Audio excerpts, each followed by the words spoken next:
ये जो national responsibility एक है, do you think I could have made Munshi Premchand और Ghalib with any other channel?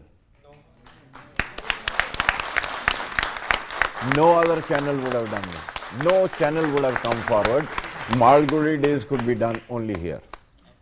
Ghalib could be done only here. Kirdar could be only done here. That's a national vision. Doordarshan की तारीफ करते हुए कहना था गुलजार साहब का कि सिर्फ दूरदर्शन ही मिर्जा गालिब, गोदान, निर्मला, मालगुडी डेज जैसे सीरियल दिखाता है और भविष्य में ऐसे सीरियल बनेंगे भी तो सिर्फ दूरदर्शन के बदौलत ही। मौका था शुक्रवार को दिल्ली में आयोजित दूरदर्शन महानिदेशालय द्वारा मुंशी प्रेमचंद के उपन्यास गोदान और निर्मला पर आधारित गुलजार द्वारा निर्देशित टीवी धारावाहिकों के डीवीडी संस्करण के विमोचन का। इस मौके पर दूरदर्शन महानिदेशक त्रिपुरारी शरण सहित तमाम गणमान्य लोग मौजूद थे। शरण ने गुलजार साहब के दूरदर्शन के साथ जुड़े होने का शुक्रिया अदा किया।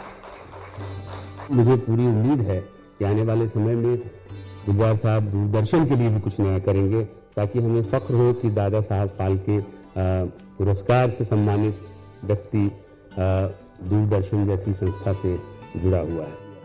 इस मौके पर गुलजार ने कहा कि मुंशी प्रेमचंद, शरदचंद्र चट्टोपाध्याय, गुरुदेव रविन्द्रनाथ टैगोर जैसे महान रचनाकारों की कृतियों की विभिन्न भाषाओं में अनुदित करके उन्हें भी नए माध्यम से लाया जाना चाहिए। हमारे यहाँ जितनी जबानें हैं, उनका लिटरेचर, उनका अदब, उनका साहित्य इतना रिच है। अगर हम हर जबान के कोई 500 घंटे,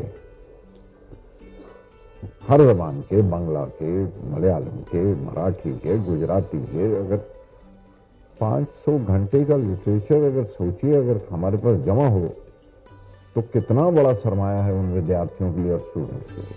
विमल राय की फिल्म बंदिनी से 1963 में गीतकार के रूप से करियर शुरू करने वाले गुलजार ने कई फिल्म फेयर अवार्ड्स, राष्ट्रीय अवार्ड्स, साहित्य अकादमी, पद्म भूषण सहित ग्रेमी और एकेडमी अवार्ड जीत चुके हैं। दूरदर्शन की पहुंच और गुलजार साहब की गहराई, दोनों का मिलन ही अपने आप में कमाल होता है।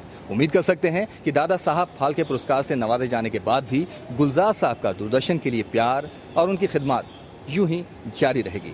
गुलजार साहब के लफ्जों में कहें तो हरे भरे थे ये पत्ते भी और शादाब थी टहनी, तसल्ली तब हुई जब फूल आया टहनी पर।